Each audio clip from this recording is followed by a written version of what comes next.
So class 4th, today I am going to explain chapter 11, the present tense. आज मैं आपको chapter 11 explain करूँगी present tense. Tense के बारे में आपने इससे पहले लास्ट ईयर पढ़ा होगा, इससे पहले भी पढ़ा होगा. तो टेंस को पढ़ने से पहले आपको वर्ब आना चाहिए, नाउन पता होना चाहिए, प्रोनाउन पता होना चाहिए, सब्जेक्ट पता होना चाहिए, प्रेडिकेट पता होना चाहिए, तभी आपको टेंस समझ में आएगा. जब तक ये चीज़ें क्लियर नहीं होंगी आपको टेंस बिल्कुल ही समझ में आएगा. इसलिए सबसे पहले आप अपने पुराने चैप्टर्स को पढ़िए. द प्रेजेंट टेंस, देखिए आपके कितने टेंस होते हैं इंग्लिश में? आपके 3 टेंस होते हैं, प्रेजेंट टेंस, पास्ट टेंस और फ्यूचर टेंस. अब इन तीनों टेंसेस के 4 पार्ट्स भी होते हैं. तीनों टेंसेस के आपको आगे पता चलेगा. अभी तो आप में इसमें तो प्रेजेंट टेंस ही दिया हुआ है. प्रेजेंट का भी अभी आपका इसमें सिर्फ सिंपल प्रेजेंट और प्रेजेंट कॉन्टिन्यूअस ही है, बाकी का नहीं है, आगे शायद होगा. तो आपके सबसे पहले तो 3 टेंस होते हैं, present tense, past tense, future tense. Present tense मतलब जो वर्तमान में चल रहा है, पास्ट टेंस जो बीत गया और फ्यूचर टेंस जो आएगा. अब हर एक टेंस के 4 पार्ट्स होते हैं. प्रेजेंट के फर्स्ट आपका होता है simple present, present continuous, perfect और परफेक्ट कॉन्टिन्यूअस. ये चारों ये जो पार्ट्स हैं, सिंपल, कॉन्टिन्यूअस, परफेक्ट और परफेक्ट कॉन्टिन्यूअस, ये तीनों टेंसेस के पार्ट्स होते हैं. ये जो 4 पार्ट्स हैं आपके 3 टेंस के 4 पार्ट्स, ये तीनों में होते हैं. प्रेजेंट के भी ये चारों पार्ट होंगे, पास्ट के भी ये चारों होंगे और फ्यूचर के भी होंगे. तो अब पढ़ते हैं हम. सिंपल प्रेजेंट है तो आपका इस चैप्टर में. In this lesson we are going to read about simple present tense and present continuous tense. इस लेसन में हम पढ़ने जा रहे हैं सिंपल प्रेजेंट टेंस और प्रेजेंट कॉन्टिन्यूअस टेंस के बारे में. ये दोनों क्या हैं? पार्ट हैं प्रेजेंट टेंस के, सिंपल प्रेजेंट टेंस और present continuous tense. Read the sentences given below carefully. नीचे जो सेंटेंसेस दिए गए हैं इनको ध्यान से पढ़िए. Radha goes for a walk daily. Radha walk के लिए प्रतिदिन जाती है.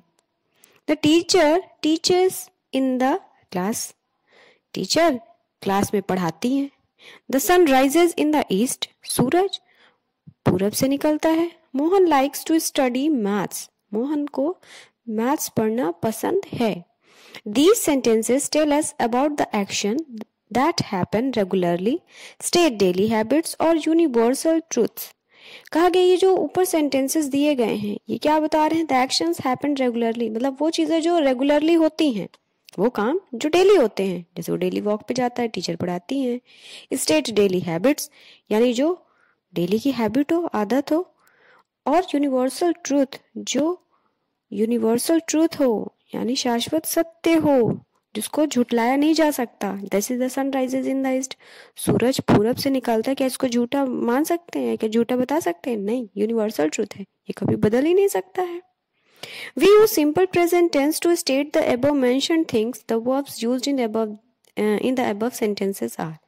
हम जब सिंपल प्रेजेंट टेंस यूज करते हैं, जो ऊपर आपको चीजें मेंशन की गई हैं, The verbs used in the above sentences are. और ये जो आपका सिंपल प्रेजेंट टेंस है इसमें आपकी जो verbs यूज होती हैं वो ये है जो आपकी दी हुई है. Root form of the verb plus S या ES. Root form of the verb क्या होता है? Root form of the verb होता है वर्ब की फर्स्ट फॉर्म. इससे पहले आपने वर्ब चैप्टर पढ़ा है ना, तो रूट फॉर्म होता है वर्ब की फर्स्ट फॉर्म और उसमें एस या ES लग जाता है. जो आपकी मेन वर्ब होती है उसमें एस या ES लग जाता है. क्यों? क्योंकि जब हम किसी सिंगुलर सब्जेक्ट की बात करेंगे, यानी अगर किसी सेंटेंस में 1 पर्सन या 1 थिंग की बात की जा रही है, यानी सब्जेक्ट अगर सिंगुलर है, तो जो हमारी वर्ब होगी उसमें एस या ES लगा दिया जाता है. और अगर सब्जेक्ट हमारा प्लूरल है तो एस या ES नहीं लगता है. सिर्फ वर्ब की फर्स्ट फॉर्म या फिर रूट फॉर्म कह सकते हैं यूज की जाती है. सब्जेक्ट प्रेडिकेट आप पढ़ चुके हो. In each of the cases we have used root form of the verb plus S या ई एस। वही बताया गया कि रूट फॉर्म होगी आपकी, वर्ब की फर्स्ट फॉर्म होगी, उसमें एस या ई एस लगा होगा। I, we, you, they and all plural subject take root form of the verb. देखो वही बताया गया कि अगर प्लूरल सब्जेक्ट है, जैसे आई, वी, यू, दे है, ये तो प्रोनाउन हो गए, या दो से ज़्यादा लोगों का नाम दे दिया गया है, तो वहाँ आपकी जो वर्ब होगी वो एज इट इज़ यूज होगी, उसमें एस या ई एस लगाने की ज़रूरत नहीं होगी। नेक्स्ट पेज पे आते हैं। For example, he is a good boy, वह एक अच्छा लड़का है। Rohan plays football, she treats the patients, the bus follows the route. अब देखिए इसमें जो वर्ब दी हुई हैं, जो हाईलाइटेड है वर्ड है, वो वर्ब है आपके, जैसे प्लेस, ट्रीट्स, फॉलोज, सब में वर्ब में एस लगा है। क्यों? क्योंकि सब्जेक्ट आपका सिंगुलर है। Rohan plays football, Rohan football खेलता है। अब रोहन क्या है? एक लड़का है ना, एक की बात की जा रही है, इसलिए प्ले आपका वर्ब हो गया, लेकिन उसमें एस लग गया। क्यों? क्योंकि रोहन सिंगुलर है। शी ट्रीट्स द पेशेंट्स, वह पेशेंट्स को ट्रीट करती है, उपचार करती है। शी क्या है? वह, यानी कोई लड़की है, एक है ना, सिंगुलर है, इसलिए वर्ब में एस लगा। इसी तरह the bus follows the root, इसमें भी क्योंकि बस सिंगुलर दिया हुआ, एक बस का नाम दिया हुआ है ना, इस वजह से। ठीक। Exercise 1, complete the sentences by using simple present form of the verbs given in the brackets. आपको क्या करना है? जो ब्रैकेट में वर्ब दी हुई हैं वो आपको यहाँ पे लिखना है, लेकिन याद रहे कि अगर सब्जेक्ट सिंगुलर है तो एज इट इज़ वर्ब लिखी जाएंगी, अगर प्लूरल है तो एज इट इज़ लिखी जाएंगी, और अगर सिंगुलर है तो वर्ब में एस या एस लगा रहेगा। ठीक। तो the postman dash bring the letter. अब देखो पोस्टमैन लिखा हुआ है, पोस्टमैन यहाँ पे सिंगुलर है ना, एक की बात हुई जा रही है, तो और ब्रिंग आपका वर्ब है, तो वर्ब में क्या लग जाएगा आपका? S. The postman brings the letter. आया समझ में? अब आई के साथ, आई आपका क्या आता है? प्रोनाउन है, लेकिन इसमें एस या एस नहीं लगता। अगर आई है तो आपका प्लूरल की तरह यूज होगा, जैसे आई मीन्स तो मैं होता है।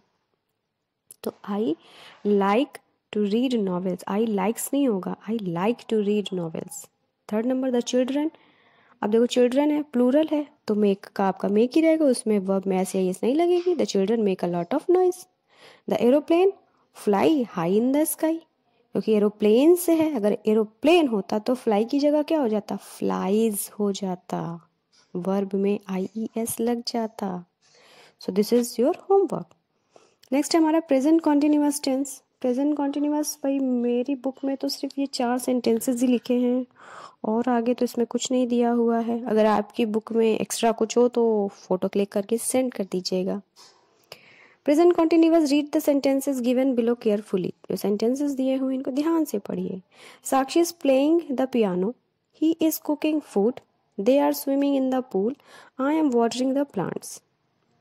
अब देखिए इसमें क्या होता है, प्रेजेंट कॉन्टिन्यूअस टेंस में आपकी जो वर्ब होती है, जो मेन वर्ब होती है, उसमें आई एन जी लग जाता है।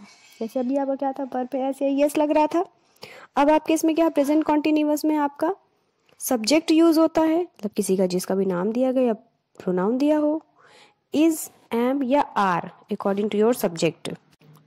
अगर 1 पर्सन है, जैसे एक का नाम दिया हुआ है, सिंगुलर है, तो उसके साथ इज लगेगा, और अगर प्लूरल है या प्लूरल प्रोनाउन है तो उसके साथ आर लगेगा, और आई है तो आई के साथ एम लगता है, और जो वर्ब होगी उसमें आई एन जी लग जाएगा। जैसे she is playing the piano, कि वह पियानो बजा रही है। प्ले क्या होगा आपका? वर्ब होगा। अब प्ले में क्या लगे? आई एन जी लग गया। और साक्षी क्या एक लड़की का नाम दिया हो ना, इसलिए क्या यूज हुआ है? इज यूज हुआ है। तो Sakshi is playing the piano. He is cooking food, he क्या है? सिंगुलर है, 1 पर्सन है ना, तो ही, और उसके साथ क्या लगा? इज, क्योंकि सिंगुलर है। कुकिंग, कुक मीन्स पकाना, और आई एन जी लग गया, cooking food. They are swimming in the pool, they, अब दे के साथ आर लगा है। क्यों? क्योंकि दे क्या है? वे लोग, प्लूरल है ना, ढेर सारे हैं, तो आर, और स्विमिंग, स्विम में आई एन जी लग गया, भाई स्पेलिंग थोड़ा आप लोग याद रखिएगा, स्विम SWIM होता है, लेकिन MING swimming. I am watering the plants, 4th number, I के साथ मैंने क्या बताया, एम लगता है, याद रखिएगा, एम और किसी के साथ नहीं लगता, सिर्फ आई के साथ लगता है। और वाटर, वाटर मीन्स पानी देना, तो ING लग गया, आई एम वाटरिंग द प्लांट्स। तो सिंपल प्रेजेंट टेंस में आपको क्या होता है, सब्जेक्ट, वर्ब, वर्ब की फर्स्ट फॉर्म यूज होती है, वर्ब में SAES लगता है अकॉर्डिंग टू योर सब्जेक्ट, और ऑब्जेक्ट होता है। प्रेजेंट कॉन्टिन्यूअस में क्या होता है, सब्जेक्ट होता है, इज एम आर यूज होता है अकॉर्डिंग टू योर सब्जेक्ट, जो आपका सब्जेक्ट है उसके अकॉर्डिंग। अगर सिंगुलर है तो इज लगेगा, प्लूरल है तो आर लगेगा, और अगर आई है तो एम लगेगा। प्लस वर्ब की फर्स्ट फॉर्म, वर्ब की फर्स्ट फॉर्म हमेशा यूज होती है प्रेजेंट कॉन्टिन्यूअस में, और प्रेजेंट टेंस में ही सब, और आपका लगता है वर्ब में ING लगता है, उसके बाद जो भी ऑब्जेक्ट है वो आपका लगेगा। अब इसमें आगे तो कोई एक्सरसाइज दी नहीं हुई है मेरी बुक में, आगे मेरे में दिया है चैप्टर 10, तो अगर आपकी बुक में हो तो सेंड कर दीजिएगा। मेरी बुक में इतना ही था इस चैप्टर के बारे में, तो इतना मैंने एक्सप्लेन कर दिया।